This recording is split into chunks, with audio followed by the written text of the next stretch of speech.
ಕೈ ಅಥವಾ ಕಾಲಿನಲ್ಲಿ ಇದ್ದಕ್ಕಿದ್ದಂತೆ ಬಲ ಕಡಿಮೆಯಾಗಿದೆಯಾ? ಸ್ಟ್ರೋಕ್, ಪ್ಯಾರಾಲಿಸಿಸ್ ಅಥವಾ ಸ್ಪೈನಲ್ ಕಾರ್ಡ್ ಇಂಜುರಿ ನಂತರ ಕೈಕಾಲಿನ ಶಕ್ತಿ ಯಾಕೆ ಕಡಿಮೆ ಆಗುತ್ತೆ? ಇದಕ್ಕೆ ಪರಿಹಾರ ಏನು ಗೊತ್ತಾ?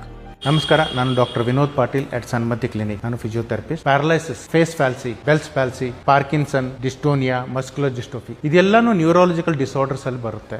ಎಲ್ಲದಕ್ಕೂ ಒಂದೇ ಒಂದು ಟ್ರೀಟ್ಮೆಂಟ್ ಫಿಸಿಯೋಥೆರಪಿ. ಇಲ್ಲಿ ಸಸ್ಪೆನ್ಷನ್ ಹಾರ್ನೆಸ್ ಅಂತ ಇದೆ. ಇದರಲ್ಲಿ ಪೇಷಂಟ್ ಲಿಫ್ಟ್ ಆಗ್ತಾರೆ, ಇವ್ರನ್ನ ಮೂವ್ ಮಾಡ್ತೀವಿ, ಇವರು ವಾಕ್ ಮಾಡ್ತಾರೆ. ಇದೇ ತರ ನಾವು ಅವ್ರಿಗೆ ವಾಕಿಂಗ್ ಕೆಪಾಸಿಟಿ ಕೊಡ್ತೀವಿ. ಸಸ್ಪೆನ್ಷನ್ ಹಾರ್ನೆಸ್ ಜೊತೆಗೆ ಟಿಲ್ ಟೇಬಲ್ ಅಂತ ಇದೆ. ಟಿಲ್ ಟೇಬಲ್ ಬಂದ್ಬಿಟ್ಟು ಅವ್ರಿಗೆ ಮಸಲ್ ಸ್ಟ್ರೆಂಥನಿಂಗ್, ಬೋನ್ ಸ್ಟ್ರೆಂಥನಿಂಗ್ ಎಲ್ಲ ಮಾಡುತ್ತೆ. ಇದ್ರ ಜೊತೆಗೆ ಹೈಡ್ರೋಥೆರಪಿ ಇದೆ, ಅಕ್ವಾಥೆರಪಿ ಇದೆ. ಅದರಲ್ಲಿ ನಾವು ನೀರಲ್ಲಿ ಎಕ್ಸರ್ಸೈಸ್ ಮಾಡಿಸ್ತೀವಿ. ರೋಬೋಟಿಕ್ ಹ್ಯಾಂಡ್ ರಿಹಬಿಲಿಟೇಷನ್ ಟೆಕ್ನಾಲಜಿ ಇದೆ, ಆಕ್ಸೋಸ್ಕೆಲ್ಟಲ್ ಮಸಲ್ ರೋಬೋಟಿಕ್ ಟೆಕ್ನಾಲಜಿ ಇದೆ, spinal decompression robotic technology, acupuncture, cupping, ಈ ತರ ತುಂಬಾ ಅಡ್ವಾನ್ಸ್ಡ್ ಫಿಸಿಯೋಥೆರಪಿ ಸನ್ಮತಿ ಕ್ಲಿನಿಕ್ ಅಲ್ಲಿ ಅವೈಲೇಬಲ್ ಇದೆ.